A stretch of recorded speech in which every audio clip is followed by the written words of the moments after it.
जो अपने आप को पढ़ सकता है, जो अपने आप को पढ़ सकता है, वो दुनिया में कुछ भी कर सकता है।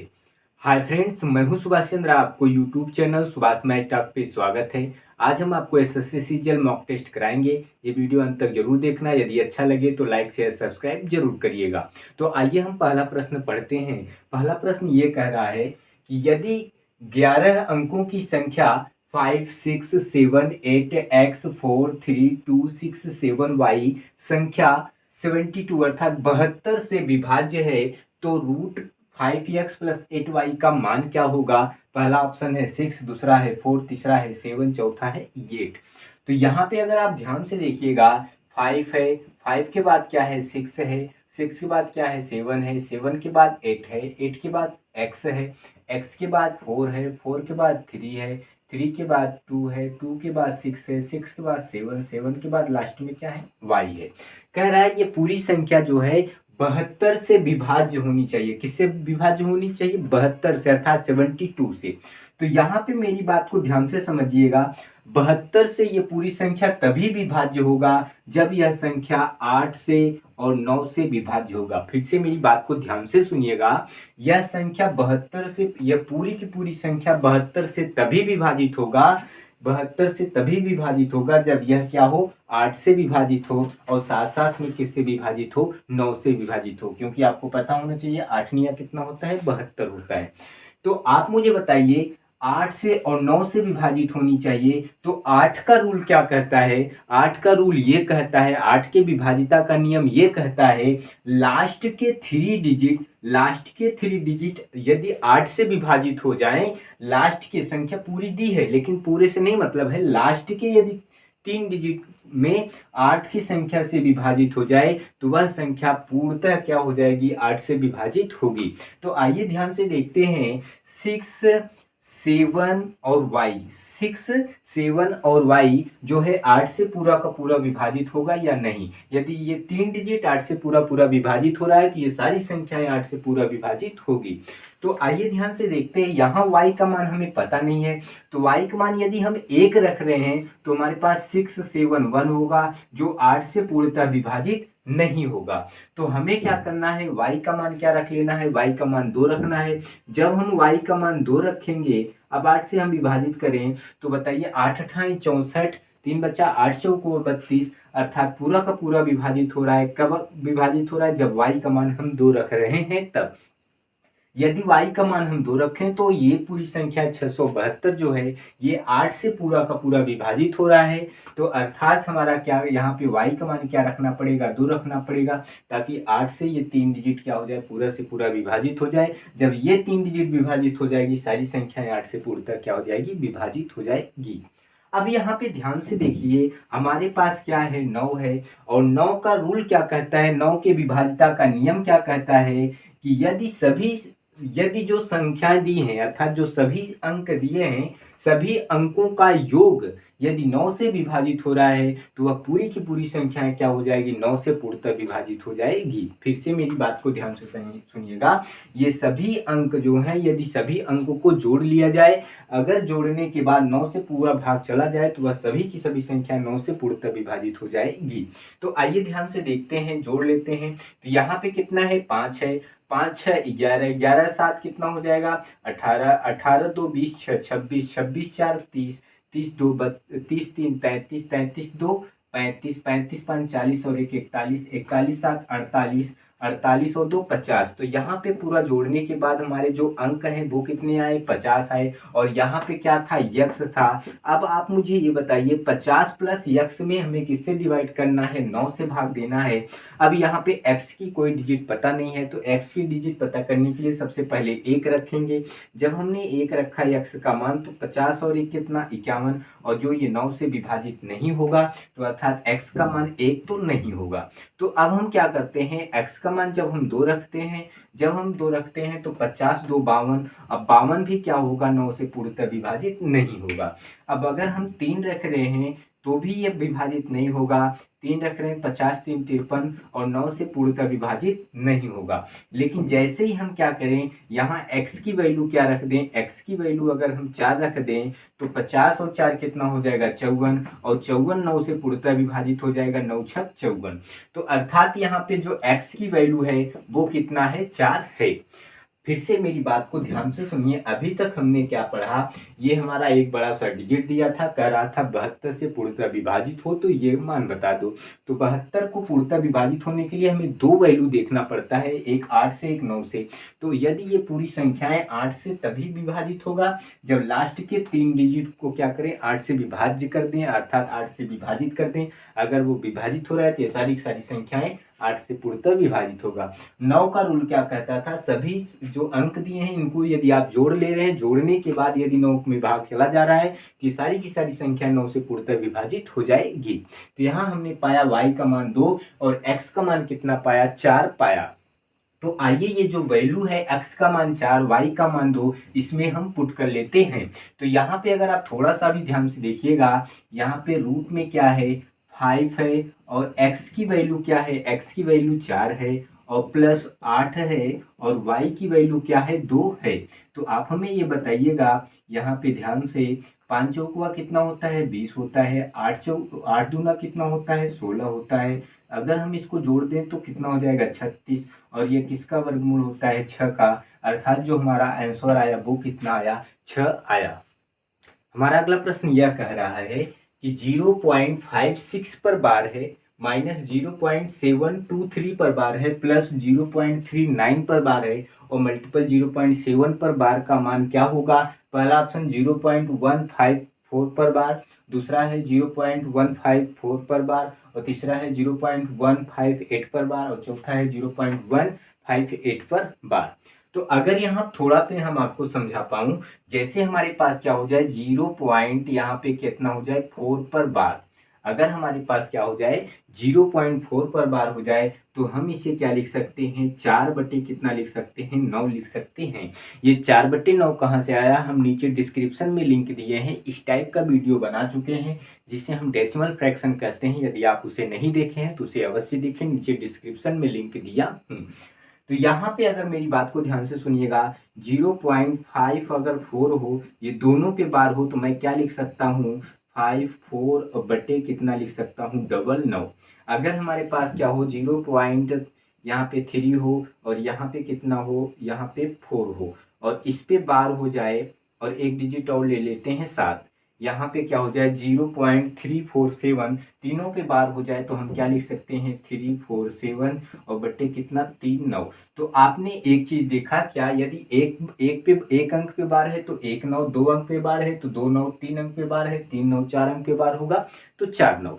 लेकिन यहाँ पे कुछ और आपको बता दूं, अगर हमारे पास क्या हो, 0 पॉइंट यहाँ पे 4 हो और यहाँ पे 1 हो और इस पे बार हो तो क्या होगा। तो ऐसे में आप क्या लिखोगे, ये 4 1 पूरा लिखोगे, क्या लिखोगे, ये 4 1 पूरा लिखोगे, बाकी जिस पे बार नहीं है उसको आप क्या करोगे, घटा लोगे।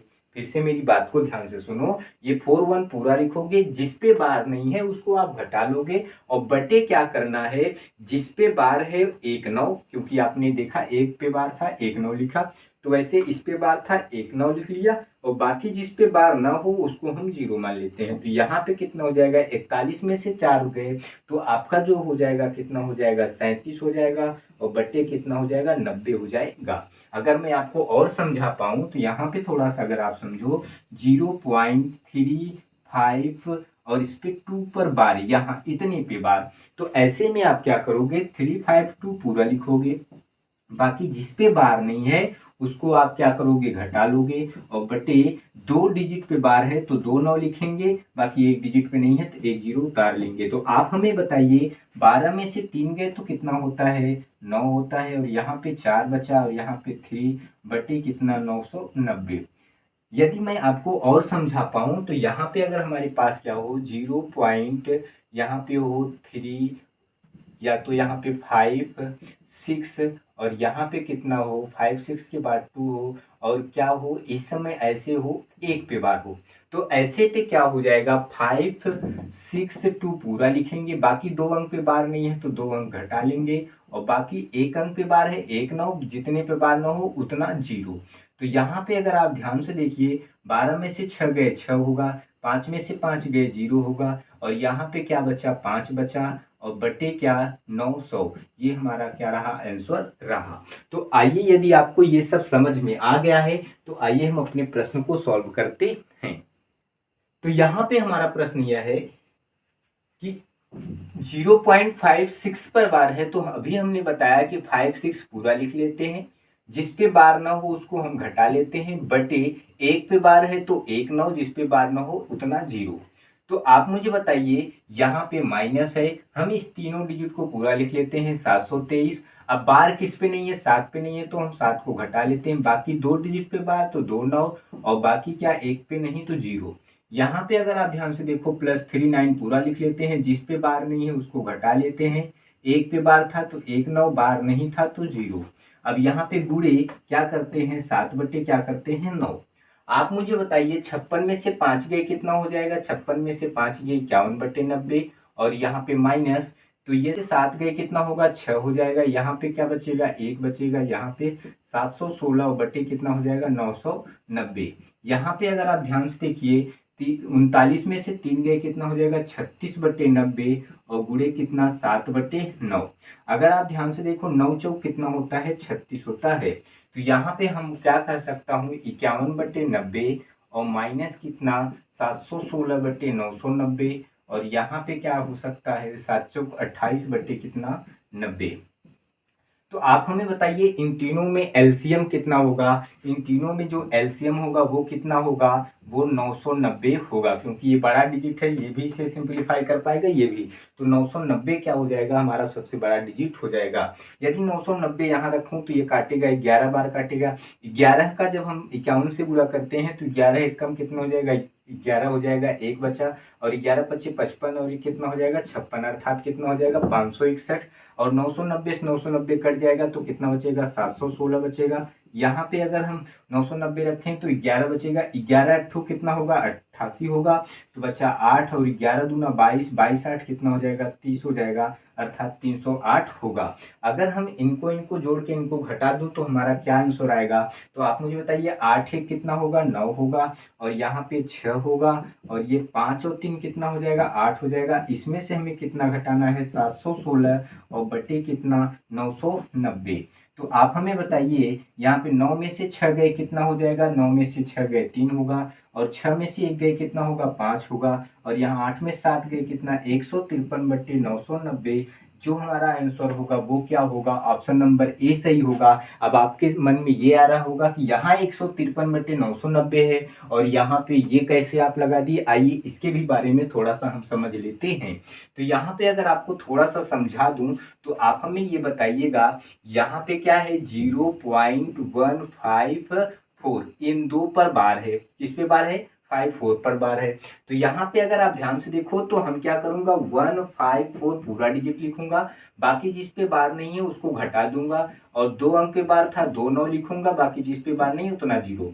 तो आप हमें बताइए 154 में से 1 गए कितना हो जाएगा 153, और बटे क्या 990। क्या आप हमें ये बताइए ये जो 153 बटे 990 है, 153 बटे 990 मिल रहा है क्या। यदि मिल रहा है तो अर्थात 0.154, अर्थात 0.154, ये 54 पर बार है, जो ऑप्शन नंबर ए सही है। बाकी सारे ऑप्शन क्या हो जाएंगे, गलत हो जाएंगे।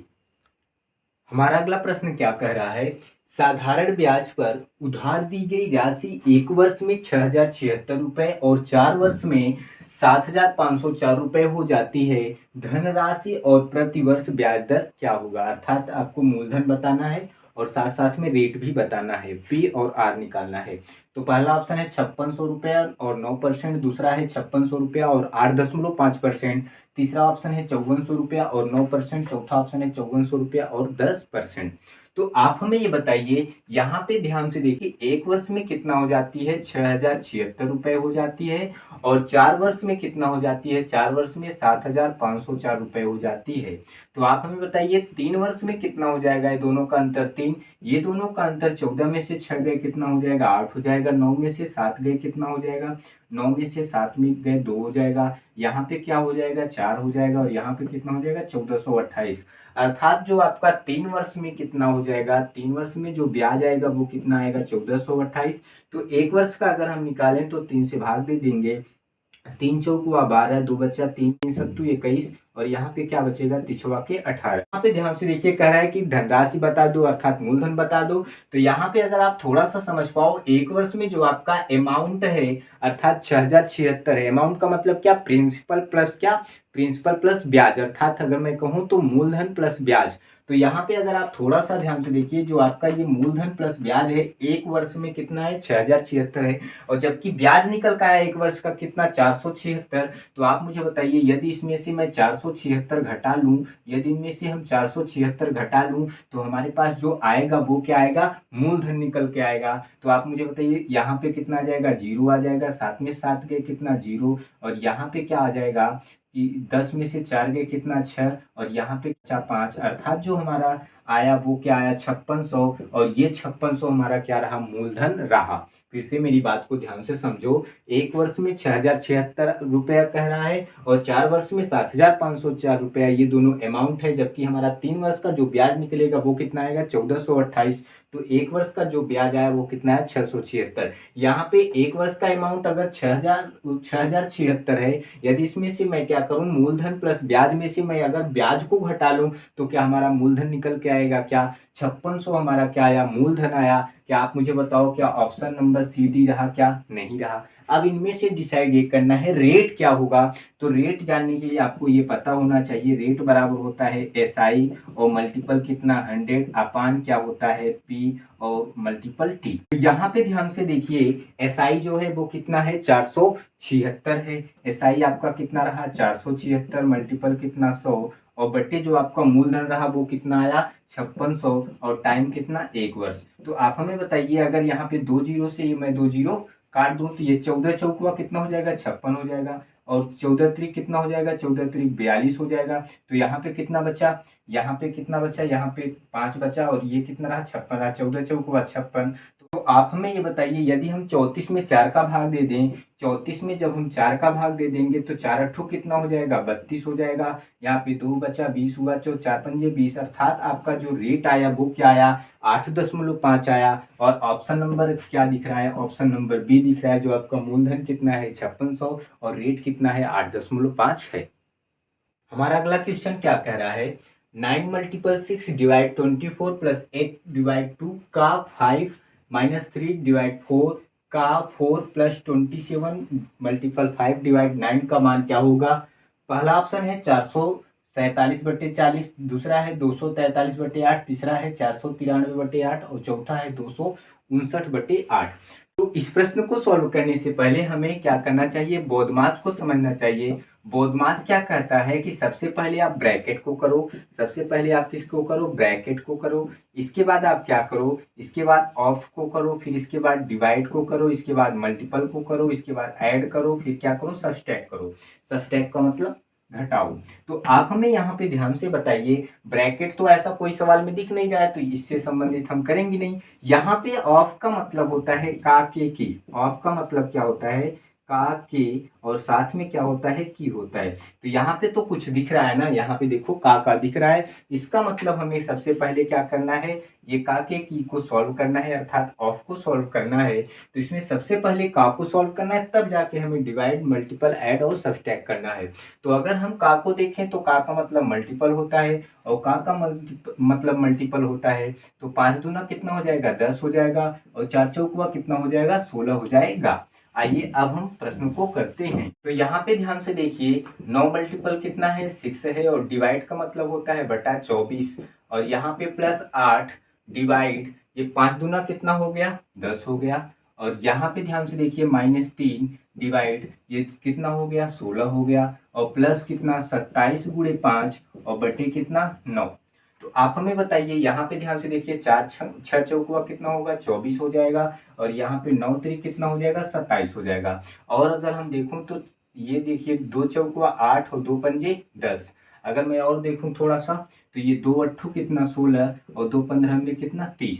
तो आप हमें बताइए ये 9 बटे कितना रहा 4 रहा, और यहाँ पे प्लस 4 बटे कितना रहा, डिवाइड का मतलब बटा होता है 5 रहा, और माइनस यहाँ पे 15 बटा कितना रहा, 8 रहा, डिवाइड का मतलब बटा होता है, और प्लस वहाँ पे क्या रहा, 3 पचे कितना रहा, 15 रहा। तो आप हमें बताइए इन सभी का एलसीएम क्या हो जाएगा। इन सभी का एलसीएम जो हो जाएगा 8 पंजू कितना हो जाएगा, 40 होगा। यदि आप 40 यहाँ रख रहे हैं तो 4 दहम्मा 40, तो 10 नहीं आए कितना, 90। यदि यहाँ पे 40 रख रहे हैं, 5 अट्ठू 40, 8 चौकुआ कितना, 32। यदि यहाँ पे 40 रख रहे हैं तो 8 पंजे 40, 15 पचे कितना, 75। और यहाँ पे 40 का गुणा करेंगे तो कितना हो जाएगा, 15 चौकुआ 60, बाकी 600। यहाँ पे ध्यान से देखिए, हम क्या करेंगे, प्लस प्लस को ऐड कर लेंगे। ये 9 3 12, 100 कितना रहा, 122 रहा। यहाँ पे 122 और 600 में अगर हम 122 जोड़ दें तो हो जाएगा 722, और इसमें से कितना, 75 को घटा लेना है, 40 से भाग दे देना है। तो आप हमें बताइएगा 12 में से 5 गए कितना हो गया, 7 हो गया। यहाँ पे 11 में से 7 गए कितना हो जाएगा, 4 हो जाएगा। यहाँ पे कितना बचेगा, इतना बटे कितना, 40, अर्थात 647 बटे 40। ऐसा जो ऑप्शन है, ऑप्शन नंबर ए सही है। और अगला क्वेश्चन क्या कह रहा है, यदि किसी संख्या का 60% उसी संख्या के 20% से 120 अधिक है, तो उस संख्या का 28% उसी संख्या के 33 से 1/3% से कितना कम है। तो यहाँ पे पहला ऑप्शन है 14, दूसरा ऑप्शन है 12, तीसरा ऑप्शन है 16, और चौथा ऑप्शन क्या है, 15 है। तो अगर यहाँ पे थोड़ा सा ध्यान से देखिए, यहाँ पे क्या कह रहा है, किसी संख्या का 60% उसी संख्या के 20% से इतना अधिक है। तो जब भी कभी भी कहे कि इतना अधिक है उसी संख्या से, तो आप क्या कर लेना, अंतर निकाल लेना, अर्थात 60 में से 20 गए कितना, 40%, और 40% का कितना, 40% का 120, तो एक की वैल्यू कितना हो जाएगी, 120, और बटे कितना, 40, और ये जो परसेंट है वो कहाँ जाएगा, ऊपर मल्टीपल 100। तो 4 तिहाई 12, अर्थात ये कितना रहा, 300 रहा। अर्थात ये जो वैल्यू आई वो कितनी आई, 300 आई। अब क्या कह रहा है सवाल में, कह रहा है यदि उस संख्या का 28% उसी संख्या के 33 से इतना परसेंट से कितना कम है। तो हम फिर इसको इससे घटा लेंगे। तो आप हमें बताइए 33 से 1/3 को मैं क्या लिख सकता हूँ, 3 33 में 99, 100/3, 100/3, और माइनस कम है तो क्या है, हम 28, ये हमारा क्या निकालेंगे, ये हम परसेंट निकालेंगे। तो आप हमें बताइए ये एलसीएम कितना रहा, 3 रहा, और 100 माइनस क्या, तो यहाँ पे 28 तिहाई कितना हो जाएगा, 28 तिहाई कितना हो जाएगा, 84,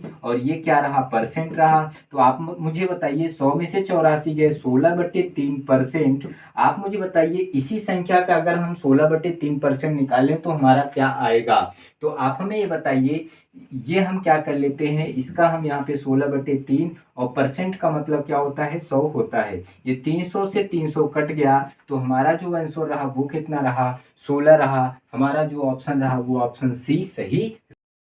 अगला प्रश्न क्या कह रहा है, ए बी एवं सी ने 2:3:5 के अनुपात में अपनी अपनी पूंजी का निवेश किया। निवेश मतलब होता है खर्च।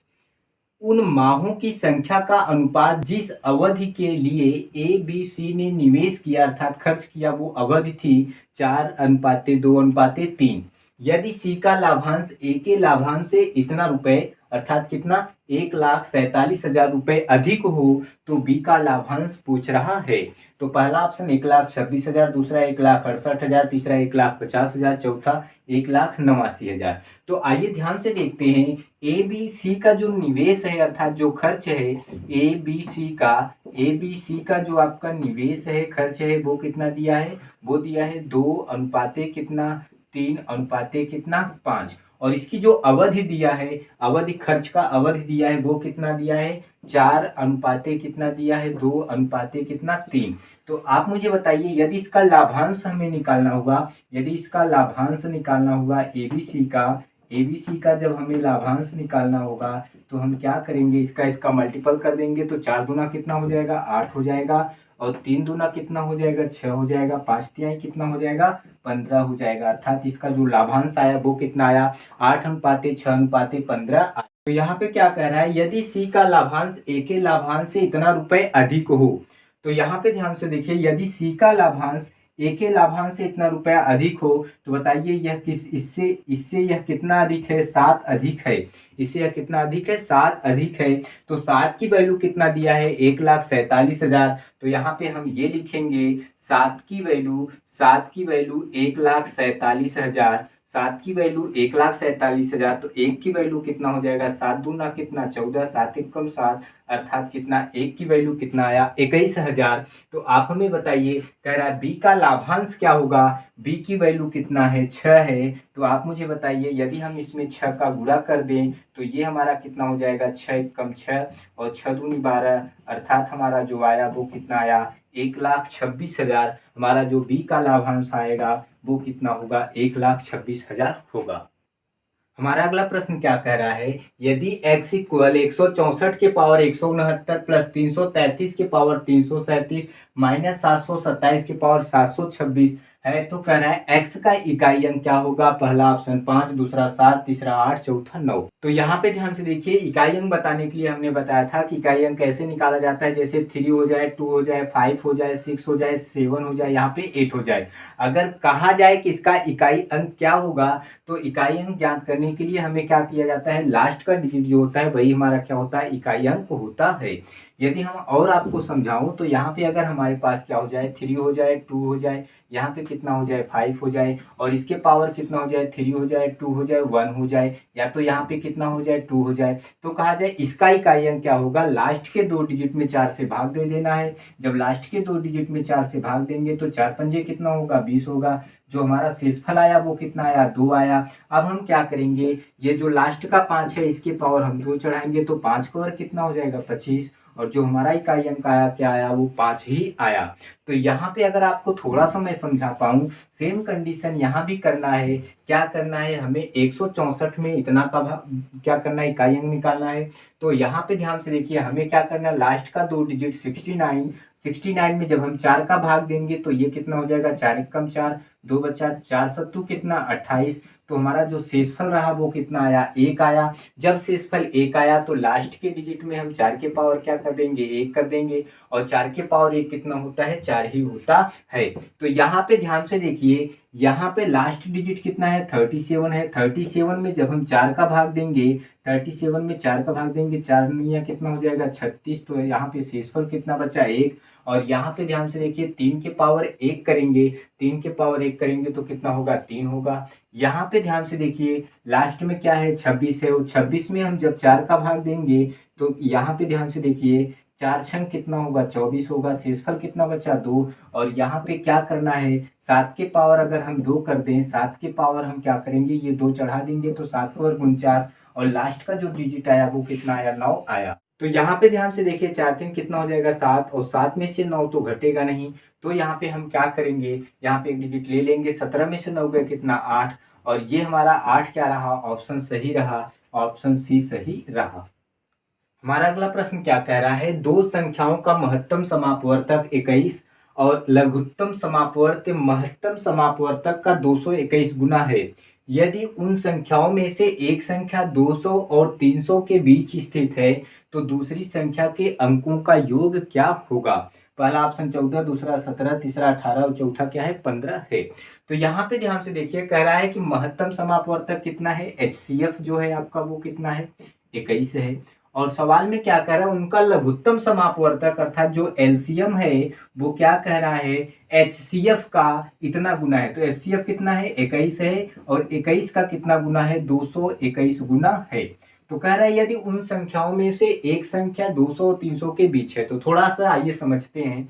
तो फर्स्ट संख्या एंड सेकंड संख्या, पहली संख्या और दूसरी संख्या बराबर क्या होता है, HCF गुणे कितना होता है, LCM होता है। पहली संख्या गुणे दूसरी संख्या बराबर होता है HCF गुणे LCM। तो HCF कितना है, 21 है, और LCM कितना है, 21 गुणे 200 कितना है, 221 है। तो यहाँ पे ध्यान से देखिए, हम क्या कर सकते हैं, 21 गुणे 21, और इसका जो मल्टीपल होगा वो क्या होगा, 13 मल्टीपल कितना होगा, 17 होगा। तो इसको हम ये लिख सकते हैं 21 और 13, और यहाँ पे इसका इससे गुणा कर सकते हैं, अर्थात 21 गुणे 13, और ये क्या कर सकता हूँ, 21 गुणे 17।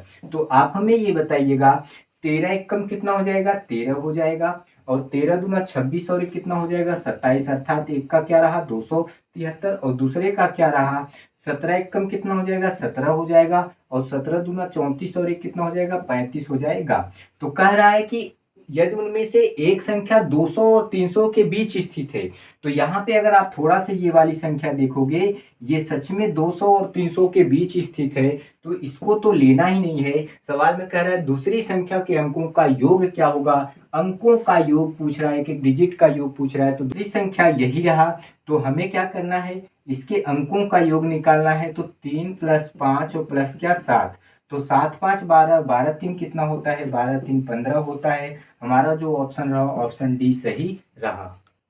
हमारा अगला प्रश्न क्या कह रहा है, एक लंबवृत्तीय शंकु के आधार का क्षेत्रफल 400 पाई वर्ग सेमी है और इसकी ऊंचाई 15 सेमी है, तो शंकु का वक्र पृष्ठीय क्षेत्रफल क्या होगा। पहला ऑप्शन 480 पाई, दूसरा है 500 पाई, तीसरा है 450 पाई, चौथा है 560 पाई। तो यहाँ पे अगर आप ध्यान से देखो, शंकु का जो क्षेत्रफल दिया है, शंकु का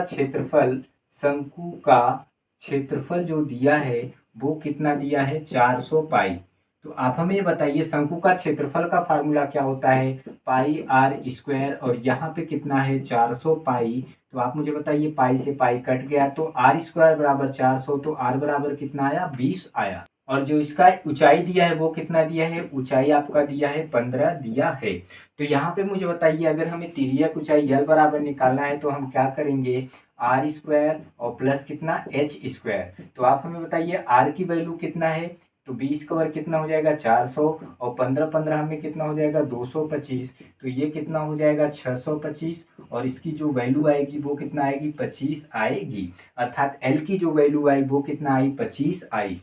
तो यहाँ पे शंकु का वक्रपृष्ठीय क्षेत्रफल पूछ रहा है, तो इसका फार्मूला क्या होता है πr/l होता है। और पाई r का मान यहाँ पे अगर आप ध्यान से देखिए r का मान कितना है 20 है, और अभी आपने l का मान निकाला, कितना निकाला 25 निकाला, तो 25 दूना कितना हो जाएगा 50 और ये 1 0 पाई, अर्थात हमारा जो आंसर आया वो कितना आया 500 पाई। हमारा ऑप्शन नंबर बी सही रहा।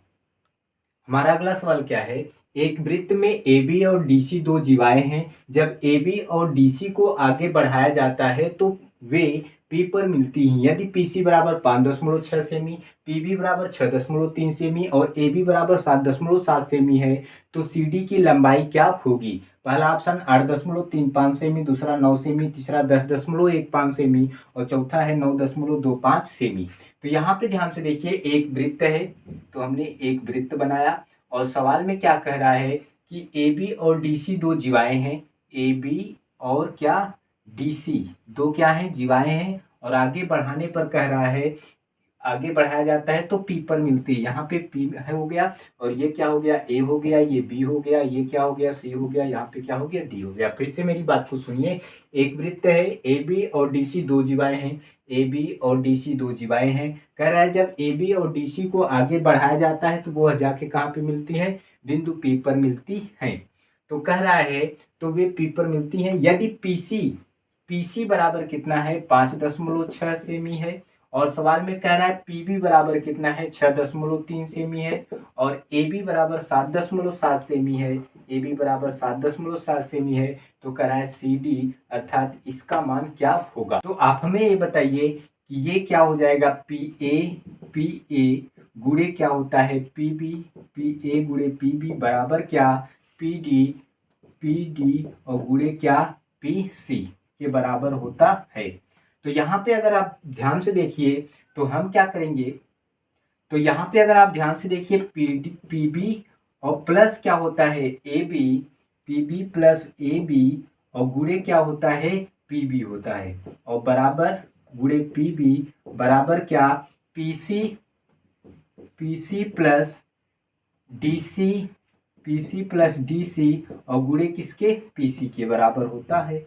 तो यहाँ पे अगर आप ध्यान से देखिए PB की जो वैल्यू है वो कितना है 6.3 है, और AB की वैल्यू जो कितना है 7.7 है। अगर इन दोनों को मैं जोड़ दूं तो वो कितना हो जाएगा 7 3 10, 7 6 13 और 1 14, अर्थात यहाँ की वैल्यू कितना रहा 14 रहा, और PB की जो वैल्यू है वो कितना है 6.3 है, बराबर यहाँ पे अगर आप ध्यान से देखिए पीसी की जो वैल्यू है 5.6 है और 5.6 इसकी वैल्यू निकालना है, तो हमारा अगर हम जोड़ेंगे तो 5.6 और इसका जब निकालना है तो प्लस एक्स, और पीसी की जो वैल्यू है वो कितना है 5.6 है।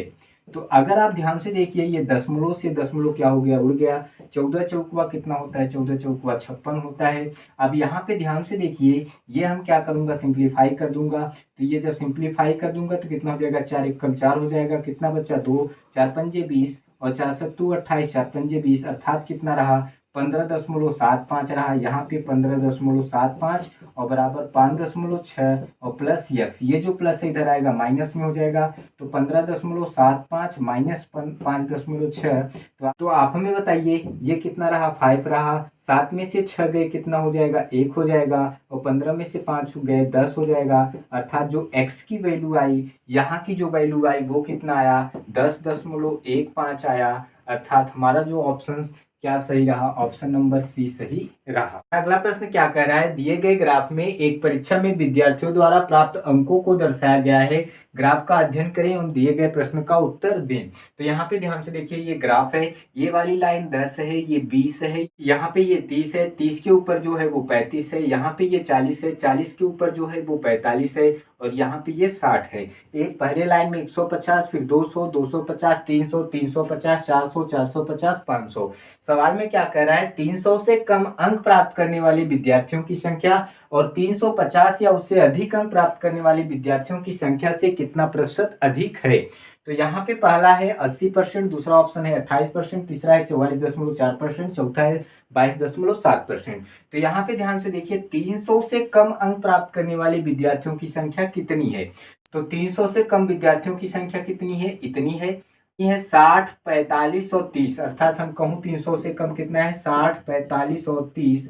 तो ये कितना हो जाएगा, ये पूरा हो जाएगा 135। तो यहाँ पे अगर देखिए 100 कितना हो गया, 105 और ये 30, 135। तो 300 से अधिक जो होगा वो कितना होगा, ये 2 होगा। 300 से अधिक कितना होगा, 40 और 35, तो ये कितना हो जाएगा 75। तो कह रहा है कितना अधिक है, तो 135 में से आप मुझे बताइए 75 गया तो कितना बचा, 60 बचा, और बटे कितना 75 और गुणे कितना 100। तो यहाँ पे ध्यान से देखिए अगर हम काटूं तो 25 3 75, 25 चौकुआ 100 और 3 विषम में 60, 20 चौकुआ कितना हो जाएगा 80%। हमारा जो ऑप्शन सही रहा, ऑप्शन नंबर ए सही रहा।